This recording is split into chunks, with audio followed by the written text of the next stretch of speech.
Our church ought to be a place of great welcome because of this revolutionary kingdom about compassion and grace. How do we live out this parable as a church in our lives? And the first thing I would just say is give us two thoughts of how we might live into this parable and make it wearable. All around us, we have people who are coming back home. All around us are people who are trying to seek faith, seek and know Jesus. This is all around us. And people are coming from different demographics, different challenges, different lifestyles, people who look different than you, act different than you, but they are seeking. And every Sunday, we have people who walk through those doors trying to seek the Lord.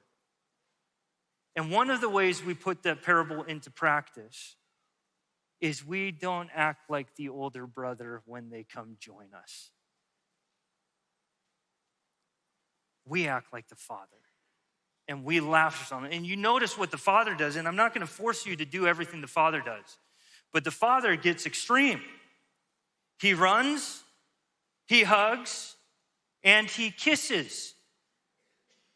Now, some of you will get up and never come back if I told you got to kiss somebody next week. But here's the deal. Our church ought to be a place of great welcome because of this revolutionary kingdom about compassion and grace. And some of us, the takeaway that we need to recognize today is some of us are a little grumpy. Some of us, we see people around us and we are prone to get grumpy with people who are here. And we need a transformation from the inside out to be people who smile, people who hug, and people who embrace and let those know you are welcome here. You know, I had a guy sit with me a few years back and was involved pretty strictly. He was a collector for a gang in town. And we were sitting over in this corner over here. And I remember the Sunday I had him with him. He was on a journey of seeking faith. And he sat here and the sermon ended. And I was nervous the whole time because I was worried about how you would welcome him. Because he's a little rough around the edges. And when the sermon ended and worship was done and it got quiet, he said at the top of his lungs, "What a great bleeping service." And I was so proud of our church that nobody turned around and said, "Watch your mouth."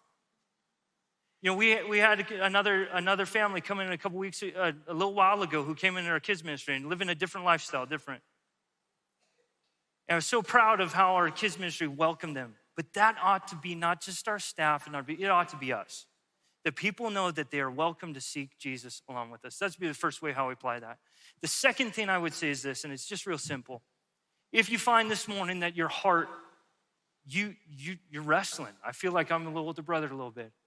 My heart is a little calloused. The second thing we do is we just come to the Lord and we ask the Lord, "Hey, Lord, would you help me to feel again? I've been overwhelmed with the chaos in the world. I'm overwhelmed with the needs. I'm overwhelmed with all the things I see. Would you cause my heart to feel again so that I might be moved with compassion?"